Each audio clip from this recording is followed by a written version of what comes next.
Storage Time. I'm Katie Nolan, the only person on sports television who wasn't in Sharknado 3. Coming up, we flip the script on the old Jordan-LeBron debate. I shoot hot dogs from a mechanism designed specifically for that purpose. And are robots about to take over the world? Stay tuned. But first, let's take a look back at the week in sports.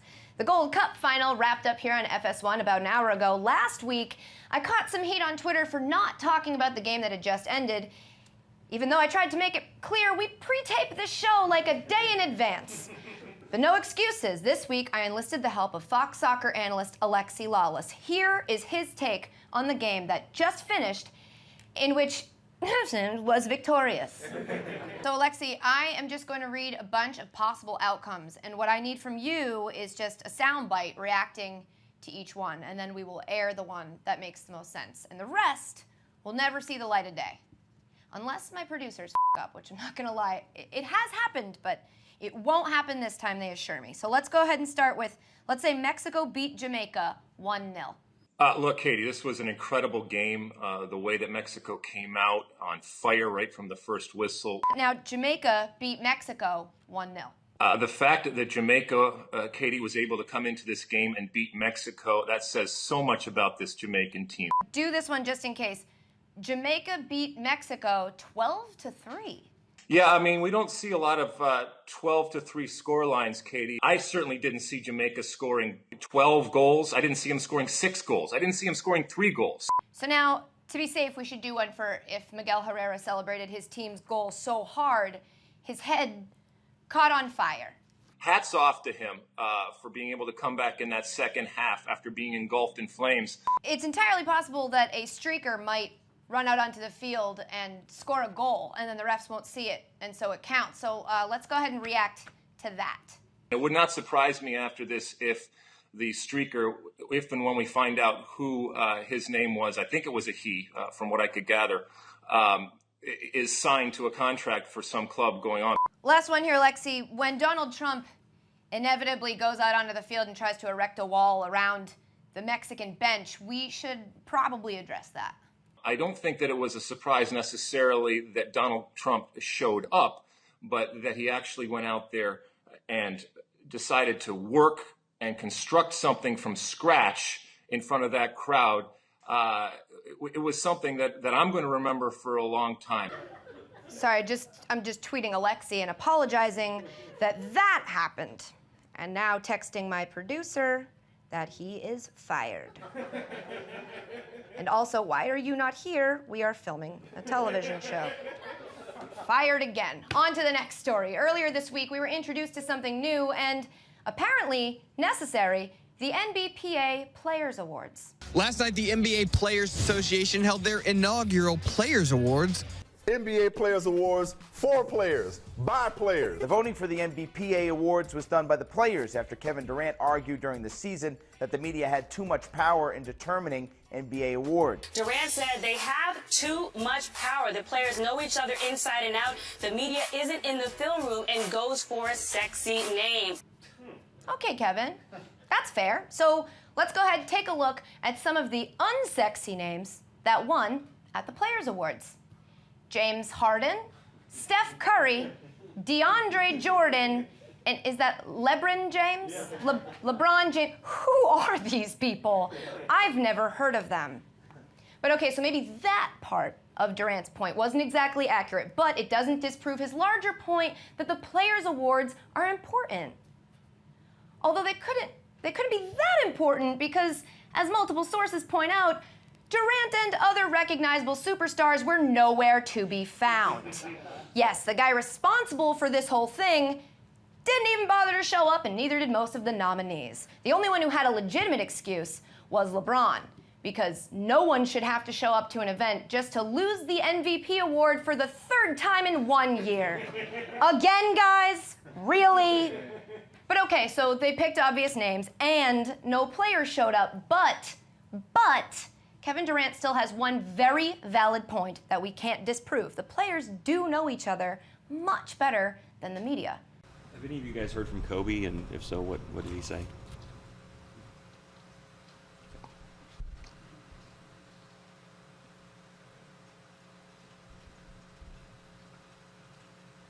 So when you guys, are you located in LA yet, or? Wow! No one wanted to lie there? Really? Not even a little, haven't met him yet, but looking forward to it for the cameras? No, nothing? Say what you want about Kobe, at least he knew how to effectively distract people from the truth.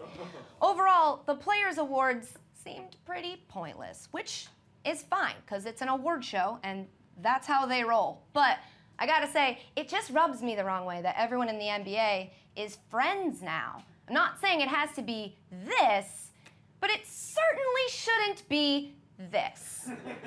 In my ideal world, a player's choice would be himself or his teammate for every single award. When someone asks Draymond Green, who are the 5 best players of all time, his answer should be Draymond, Draymond, Draymond, Draymond, Draymond. On to our next story, one that, to be honest, not enough people are talking about. This week, an independent professional baseball team in California called the San Rafael Pacifics will use a computerized system to call balls and strikes during 2 of their games. That's right, robot umps. The pros and cons of digitizing rule enforcement in sports have been debated at length, so let me be clear, this isn't that. This is me, person who has seen Terminator 2 and iRobot and WALL-E, telling you that it's starting and it's time to prepare yourselves and your children and your dogs. See, it starts quietly. A small team in a small league uses one little robot ump for a small portion of their season. No big deal. And then, when no one really seems to care or notice, the robot ump becomes a permanent staple at their ballpark, and little by little, bit by bit, the robots start taking over our sports. Until one day, we go to get a hot dog at the ball game and we're greeted with this.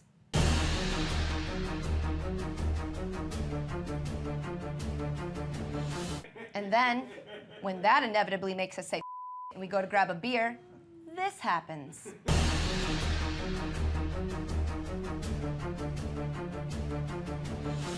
So we rush to our seats without any of the things we really wanted, and sure enough, out on the field, what do we find?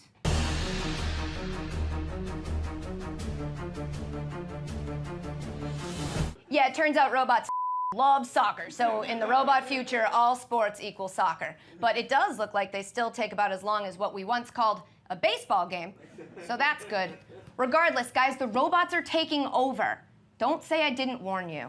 The good news is, judging by this footage, I think we've got some time.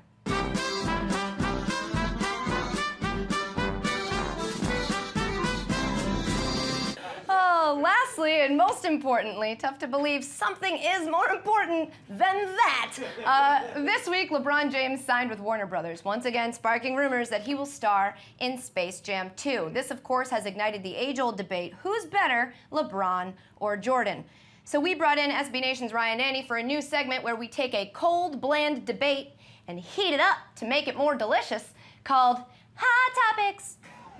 Ryan Nanny, who's better, Michael Jordan or LeBron James for the Toon Squad? Katie, it's very simple.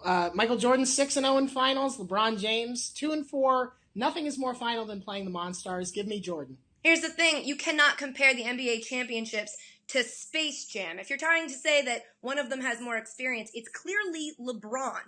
Toon Squad is a group of cartoons who have little to no basketball experience, who are completely dependent on one guy who's good at basketball to lead them to victory. That's the Cavaliers.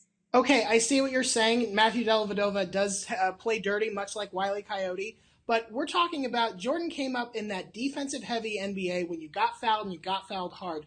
That's what playing the Monstars is like. LeBron James is not ready for that level of defensive play. I completely disagree, because the Monstars don't play defense. They kill people. They smush them with their gigantic bodies. Plus, I mean, Marvin Martian's going to be whistle happy because that's how basketball is now. So I think it's just going to be foul after foul. It won't be as exciting of a game and it won't be as close, but LeBron is going to destroy the Monstars. Look, it doesn't even matter because loyalty is maybe the most important thing in Space Jam. And I wouldn't be surprised if at halftime LeBron just said, hey, I'm taking my talents to a pineapple under the sea and join SpongeBob. That's the kind of thing Michael Jordan doesn't do. He doesn't abandon ship the way LeBron does. Okay, I understand the buzzer is sounding, but I just need to make my last point here because it's my show. First of all, LeBron would never leave the Toon Squad because he's a player coach, and that's LeBron's ideal situation. He's been looking for that forever. Second of all, loyal? I don't think Jordan would even be on the Toon Squad if he hadn't abandoned the entire sport of basketball to play baseball. If anything, he would have ended up a Monstar. But Ryan, thank you for joining me to hash out this debate. Thank you for having me. Abity, that's all, folks. For the record, 20 episodes of this show, 2 Porky Pig impersonations in 20 episodes. We did it! Coming up, we find out if baby scaring is a real sport in Japan, but first, a sneak peek at the hot dog launcher. Holy it looks like a hot dog.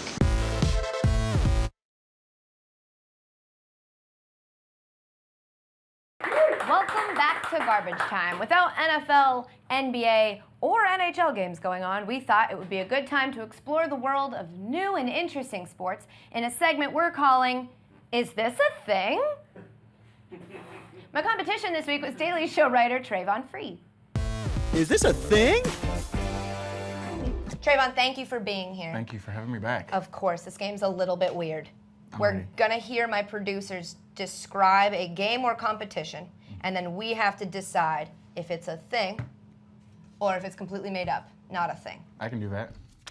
Give me the first one. This thing is called Nakazumo.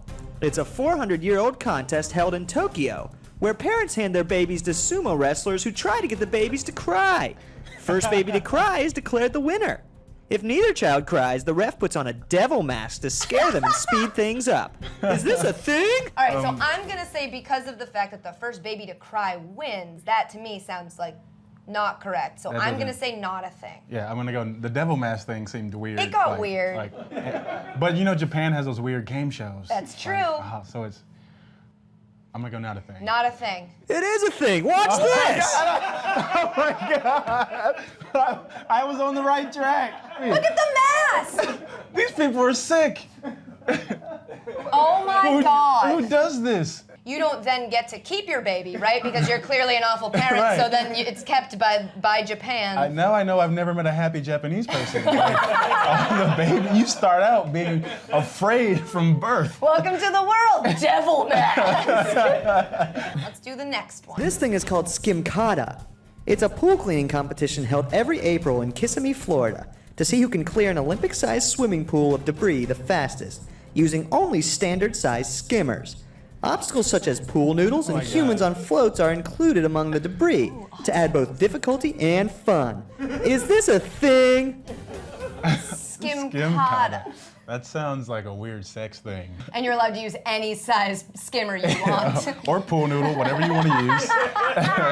They don't have Olympic-sized pools in Florida. Where are they? I feel like I'm just gonna keep saying I'm gonna go not a thing. No. That's not a thing. Yay! Florida doesn't invent sports, Right? just bath salts. This thing is called extreme ironing. It's an extreme sport in which people take ironing boards to remote locations and iron items of clothing. According to the Extreme Ironing Bureau, it's the latest danger sport that combines the thrills of an extreme outdoor activity with the satisfaction of a well-pressed shirt. Is this a thing? This is the Extreme Ironing Bureau? That's a little suspect. That sounds like a Matt Damon movie. I'm gonna go not a thing on this. I, having worked on the internet for many years, know this is a thing. This is a thing! Take a look! Look at me, It's ridiculous. making my clothes nice. When are you ever gonna need to iron on the side of a mountain or like if you didn't do it before you left home, just forget it. Like It's not like whoever you're meeting at the top of the mountain will understand. Right. This thing is called the Great Grape Race, and it occurs biannually in Greece. Teams of 2 attempt to complete an obstacle course while spitting a grape back and forth into each other's mouths. If you drop the grape, you can choose to take a 30-minute penalty or eat the gross grape off the ground. Is this a thing? You know what? Times are hard right now in Greece. They're probably spitting grapes in each other's mouths. Just for lunch. just to share food. I'm gonna go thing on this one. I'm gonna just take a risk. I'm gonna go I don't want to. Thing. I'm going thing. That is not a thing. Just so you're aware, I'm currently winning. I'm coming back. 2-1, and this is the last one. All right, here we go. Oh my God. This thing is called Octo Push. It's a sport combining hockey and swimming, in which two teams wearing flippers and snorkel masks compete to maneuver a puck across the bottom of a swimming pool using these little sticks known as pushers. Is this a thing? Octo Push. Well, how do they stay sunk? Yeah. Right? If they have flippers and snorkel masks, do they get to go up for air? That none of this was thought out, which makes me think, and I'm gonna lock it in, not a thing. I'm gonna go not a thing. Oh man, but one of us This has to is choose a thing. I said thing. What? You know A what? snorkel mask isn't gonna help you at the bottom of the pool, idiot. It looks like you're watching like that science video where the sperm are trying to get to the egg, but like they're just like confused and running into each other. Part of me was thinking, you know, white people do crazy stuff. I think I've been bested. I win. Thank you for being here. Thanks for having me back. Yay! really fun. It's a thing! It was a thing. Coming up, competitive hot dog launching is about to become a thing after the break. You can wave, Garrett. The man holding my sentence together. You're fired.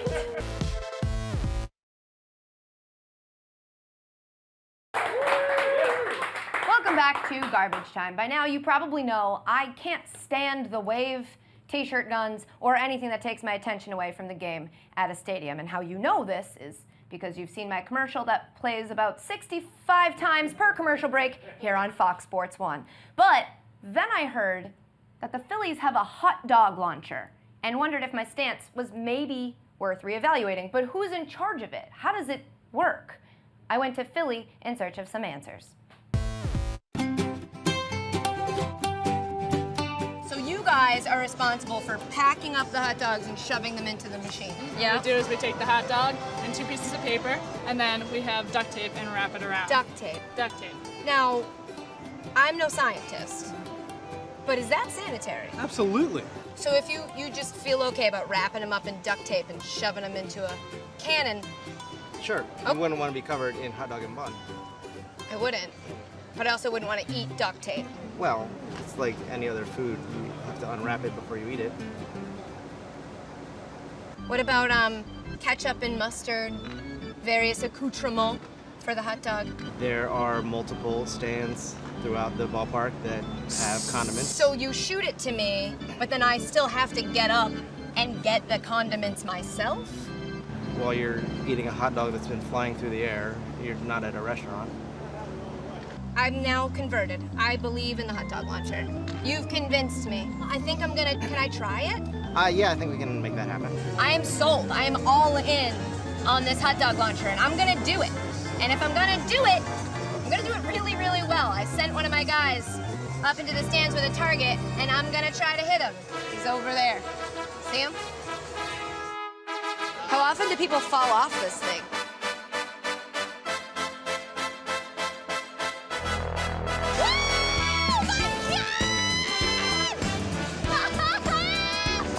This is amazing!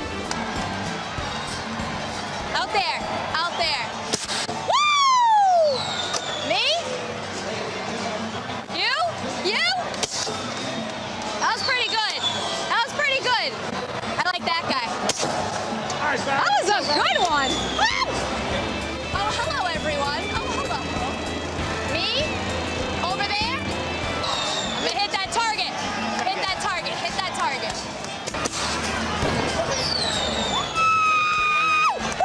Woo! I did it!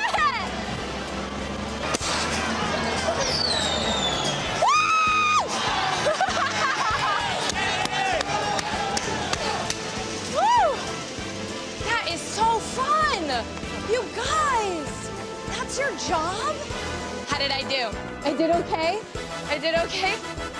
I'm the champion! You have a chef hat. I just really quick want to apologize for screaming like that. I was told my mic didn't work while I was on that truck, but it did. I wrote my Twitter handle on some of those hot dogs to see if anyone who caught one would tweet me a pic. but the marker rubbed off when you launch it, and so this guy tweeted it at Katie Nolan. But eventually he did find me, so I hope you enjoyed that hot dog, Matt. Coming up, we crown our garbage time hero of the week, and you get to let go of the shelf for a second because we're going to commercial. Oh, boy.